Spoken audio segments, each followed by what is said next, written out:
sir.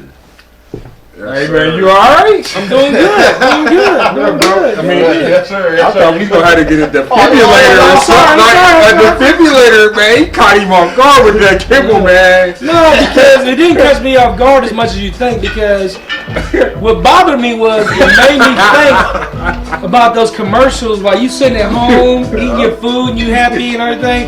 Then they saw the commercial with the sad looking dogs. You sitting there and the dogs look all sad. They kick that sad music. In the arms of and all of a sudden you see a chihuahua with one leg. Depending of day. Like, for real? Yeah, I'm like, those dogs are actors. Hey, he said They got bothered him. checks. He's like, that one thing that bothered me.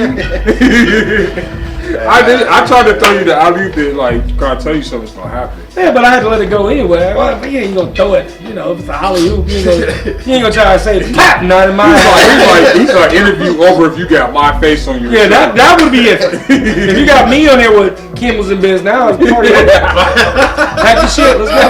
Whoops, I said that word. I'm sorry. Hey y'all, Big that. we all had to slip ups. Don't slip up. Don't slip up. He's a comedian, man. Like that's what they do. Man. That's what they do. Hey, and I gotta give a shout out to this because you know people like I'll be real with you. My mom passed in 2020 from COVID, right? Okay. And at her funeral, everybody, including Ben, knows my mom was like the original comedian. She just didn't get paid for it, but my kids always tell me, they're like, oh, nah, she's funnier than you because she comes off the top of her head with stuff and you got to write it down and all this stuff. I'm like, yeah, but she's not getting paid for it, so it don't really matter.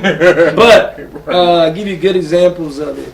My favorite jokes that she ever said was she saw a meat packing truck turn over on the freeway one time. Dead serious. And she stopped eating meat. Not like he said, but I'm a vegan. No, she just like stopped and she was eating the stuff, but she lost a lot of weight. And she was starting off, she was already skinny. Yeah. You know, so she just was just disgusted by it. Then I have a sister who's like 300 pounds. She walks in the house and she sees my mom just like laying on the couch and she looks at my mom. Keep in mind, her wit was quick. Yeah. So my sister looks at us like, ugh, you look like death. My mom rolled over and said, well, damn, you look like a whole lot of life. Oh. And it was just so quick. Wow. A whole lot of life. And then like, you know, when somebody just, she like this big and her face was like, Right. and then she gonna get upset and walk out like, why you get mad? Yeah, you can't go in the kitchen. You already knew who she was. Yeah. A whole lot of My mom was from Mount Vernon Avenue and was not playing those games. The things I found out about my mom during this whole thing, I knew as she got older, you think, okay, you know, she get older, she trying to work herself into heaven or something. It'll ease up. No. It got worse. It just got quicker and just more no filter. So one time she walked in a room, my niece was in there, and my daughter and one of their friends sitting in the middle of the floor. My dad used to be my dad's room. We walk in there, me and my mom in the doorway, and she gets up. She's a big girl too. She gets up. Oh my God! Y'all can't come in here. There's gonna be 5 of us in here.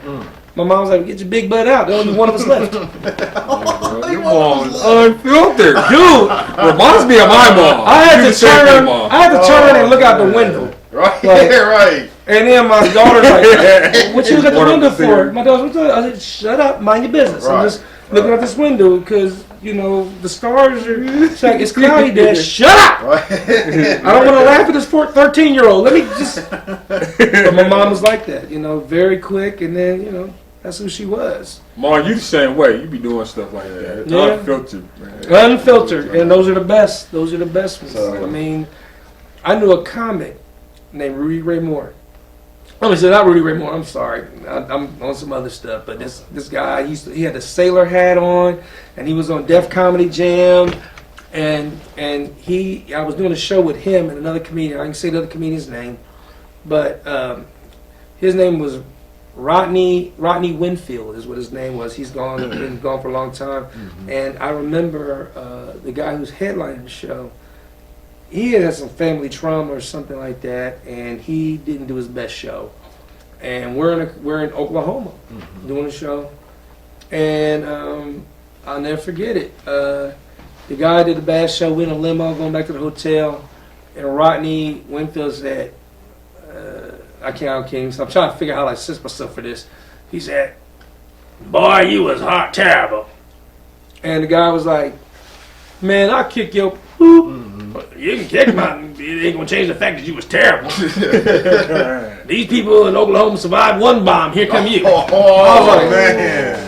Dude, I remember looking out look out the window like I'm not trying to laugh at this. I'm not trying to. I'm young too. I'm like, that was painful. That was a painful shot, man. But So let me ask you this question, Carl. You kind of touched on what I wanted to ask, man. So it's a two-part question. go ahead. So the first one is, what's the experience like from doing skits now to then, and then also, what's it like as far as when you're traveling to different arenas and whatnot and stuff? Like, how is your mindset getting prepared? Like, you do a show today, and then tomorrow you got to do a show right there. Like, all that in one question. Well, like I said, we're doing something special. And I'm about to sidetrack into go it. ahead. We got a movie coming out right now called Jack Live Matters. It's me doing stand up on stage. It's coming out. We have a premiere coming up at the Phoenix Theater, and that's coming up. But it's like doing stand up. But see, the thing about it was I'm sidetracking because I'm coming to it. But the difference thing about it is doing stand up. I still do stand up, and I if you're watching this, you can go ahead and book me. Please book them. But I'm now more into movies, doing movie things like that, and you know, and that's where I'm at right now. I think everything in life has different stages. If you get stuck in one stage, then you know you're done. So comedy was a door to open up doors for me to do other things and get to step in and go to other levels and do other things. Film and writing movies, like I said, the whole thing before about doing comedy, I told you, God tries to tell you what you're supposed to do. And it took a while to get it, but I got it by the time I was 13. And then you do stand up all these years and all that, then you realize there's something a little bit more to you. You know, and one time I was hanging out, Eddie Griffin, and I was very young still, and I told him these ideas for these movies I had, and he just looked at me and was like, you know what, brother, you really funny, you a funny comedian. I ain't gonna say He that sounds you're just not. like him. I ain't gonna say that you're not funny, but I'm gonna tell you something right now. These studios need you to make movies for them. These actors need you to write roles. It's okay that you're a comedian, but why you gonna be a hoe? You can be the pimp. And it sounds like it's a crazy thing to say, but it makes you look at it like the writer would have more power. He's the one that controls, okay, it's going to be shot here, it's going to be, this is the set, this is the actor, this, that, and you can tell better stories and all this stuff. And that was another thing in my life that one. See, I'm sidetracking what you talked about, but the idea is what I'm getting at is my mind is, I'm still doing stand-up, but the idea is now I'm more into writing, directing, producing, and that is my passion. And the stories are just like I have like hundreds of stories in my head, and I'm trying to tell you, it's not like Hollywood where they're like, oh, it's like this. No. I have stories that you ain't never seen before, and they're coming out. They're coming. Trust me. And I told Griffin when actually I did the Family Affair movie, he saw. He's like, man, that's very good. I really liked it. This and that. And he said, you listen. I was like, yeah, but that's not what you inspired. And I'll tell y'all when we off the camera what it is. In fact, to be honest with you, I got an idea. Why don't you pause this real quick? Okay. Pause it, and then I will tell them the story, and they can come back, and we'll let them explain to you whether they liked it or not. And we're back. And we're back. We had to talk, man. I had to stop it because I can't let y'all know what that was. Y'all ain't ready. Just know what's going to come out as fire. Woo! We gonna be an extra in it, hopefully, man. Inferno, man. I just want to be an extra in it, like a bum. I got you. No. Ain't gonna hold you, but got. It's basically a TV series, and there's 8 episodes to it. That's it. That's all y'all get. That's it. That's all y'all get. Yeah, that's all. I was gonna say something else, but I'm not. You know, you're right. We don't get that right there. Right. Okay. So they get. I gave them the first episode, the one that I told Eddie Griffin about. Yes, man. And he loved the idea. I think my twisties unraveled a little bit. Yeah, It's really wild, man. But the key to it was, and I've done other movies, and if you go to Amazon Prime and Tubi, you can look up A Family Affair and Holy Hustle. I'm the star of both of those movies. Okay. And basically, my mom saw all of them. She loved them. But she was like, when are you getting this darkroom done? That's what I want to see. I want to see that. Keep in mind, you heard the story right there. I just told y'all what one of them was. She loved them. And I told her, like, Mom, we can't do it right now. There's a pandemic going on. I can't really get the studios together to get all that together. And the next day, they put a tube in my mom's mouth, and that's the last time I got to talk to her, and she died from COVID. So her last words to me was, when are you getting this dark room together? So guess what? Then that was 2020. Now that was 2020. So now it's actually in production. It's in production now. We're shooting it now. So what's it like losing your mom 2 years ago? How's life been for you? Well, I have to be honest with you. I mean, my family, we're all different, you know, and everybody has their different things they deal with and all that. There's a crazy part of it. Do I miss my mom? Of course I do. But the thing about it was my relationship with her was like this. A lot of things, she was a lot like me. And it's like, even when I hear people say stuff, I can hear her responding. But I'm a Libra. What I mean by that is a scale. I had the perfect upbringing for a Libra. What I mean by that is I had a mom who was from Mount Vernon Avenue, who she was sweet when she needed to be, but she could cuss you out upside and down, and then she'll go listen to Mahalia Jackson and turn it up all through the house. Then I had a dad. Teach you and bless you. I had a dad who was in the medical field, and this and that, and went to church every Sunday. Never said a cuss word. As a Libra, I was a scale. I had both of them. Right. So it was a wonderful upbringing to me. I ain't gonna say everybody in the house loved it, but I loved it. You know. But do I miss my mom? Yeah. But I feel like she's always with me. I can still hear her pushing me and rooting me on and all that. So yeah. But I'm fortunate that I can still feel her with me. I can still feel the things she would have said and things she would have wanted me to do and all that. So I still feel like she's with me. And the crazier stories, and we getting sidetracked all this, but I love you guys at this point. We're family. So I gotta give you the whole scale of all this. So my mom used to always play the lottery. Y'all tell me what y'all think about this. Let's put y'all on the spot with this one. All right. So people always say, I feel like my mom is here, my mom's talking to me. Tell me what y'all think about this. So my mom used to always play the lottery. She used to always play the lottery numbers. Play the lottery too. Yeah, but watch this one. My sister left out the hospital right after she died. My mom died on July 11th, 2020. My sister left out of there and went down and played 7-Eleven. Mom, that's your favorite number. Go ahead. Well, then that means, guess what? She hit. Within hours of my mom dying, she played 7-Eleven and it came out. Wow. I'm like, okay, I understand it's a 30 million to 1 chance of you winning the lottery. Right. What is the chances of you win the lottery playing the day your mom died, on the day your mom died, with that number? Exactly. It's probably astronomical that you would actually hit with that. Yeah. But it did, because later on that day, I decided, well, you know what? I'm going to go try to play it too. They were like, that number's been canceled for the rest of the day. You can't play it. Because during midday, they had to give out like $50, $60 million midday because so many people played that number. Right. My sister was one of them, and she only got like $300 because they had to give out to everybody who played it. Right. But I told her I felt like that was mom, like speaking to you. Right. Yeah. You know, and then maybe this is one of the reasons I can do it a lot better. I was a big Michael Jackson fan growing up, and my mom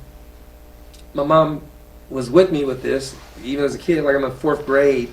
It was the day after Michael did the moonwalk for the first time. Okay. And my mom could sew.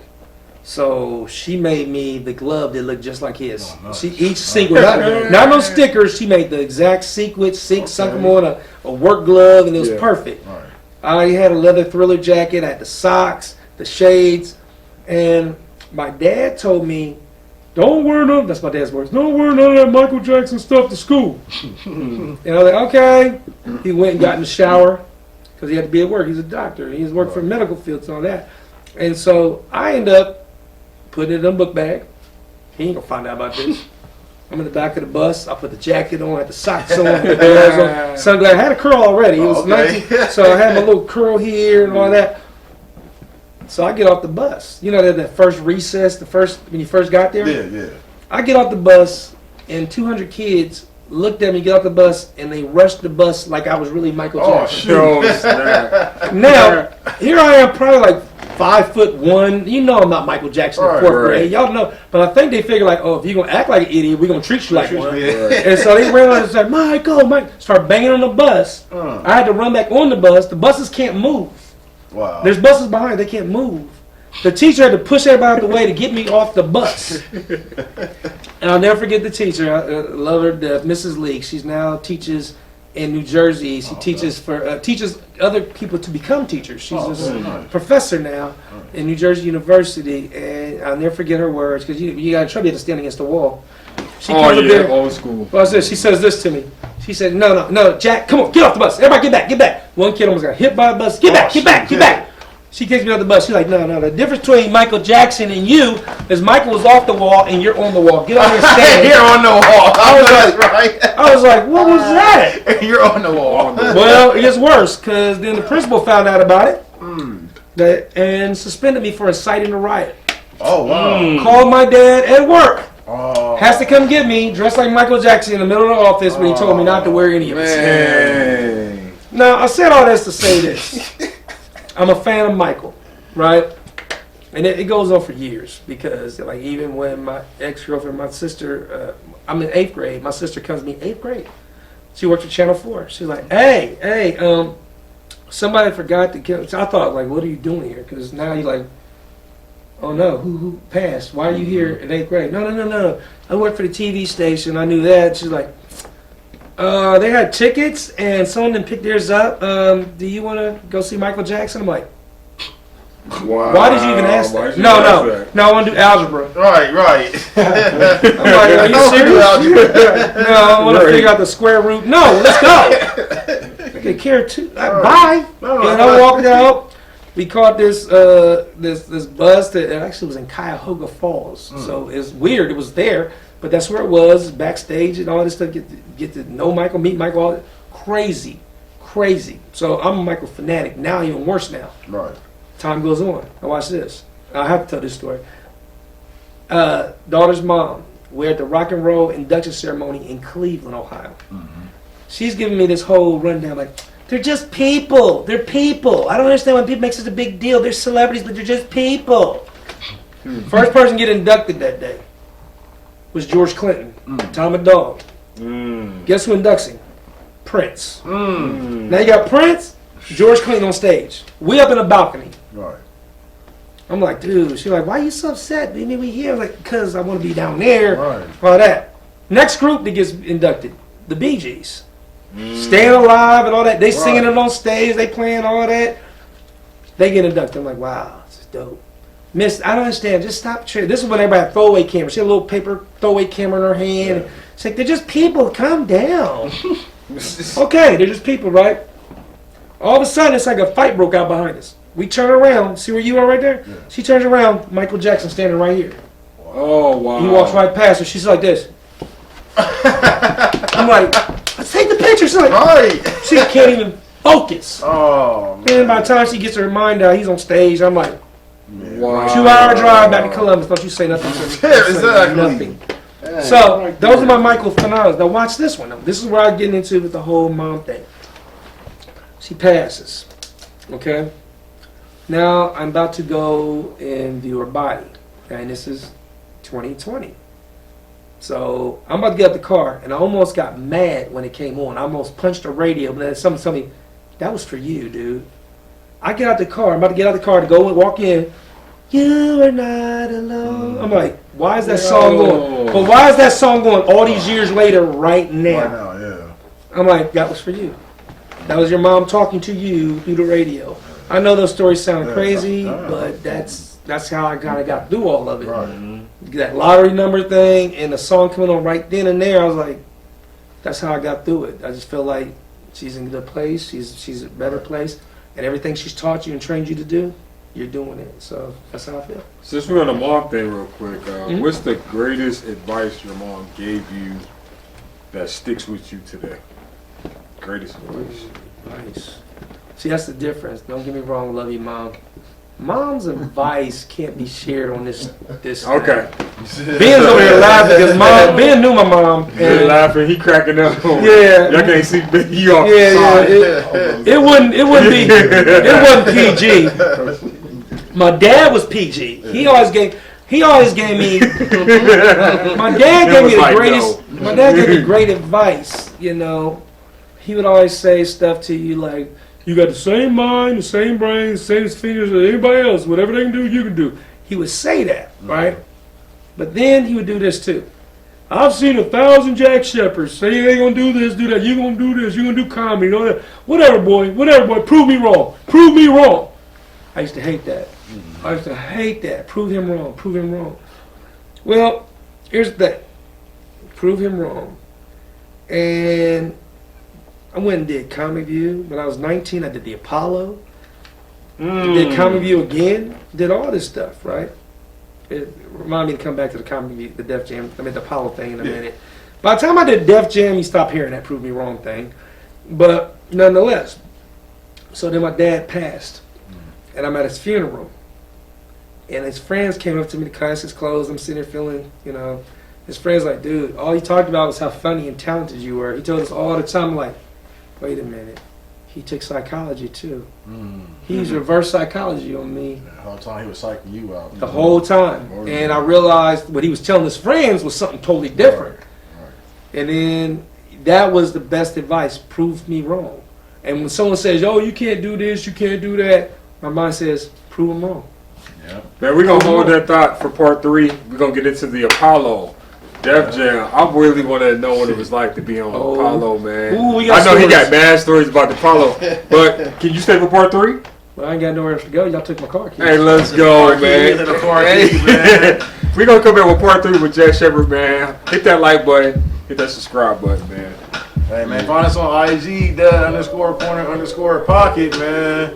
Facebook and all that. Hey, man, we back with part 3, man. DCP, the Corner Pocket, and Jack Shep. Jack Shepard, 74. SHEPHERD, 74. See you on part 3. Peace.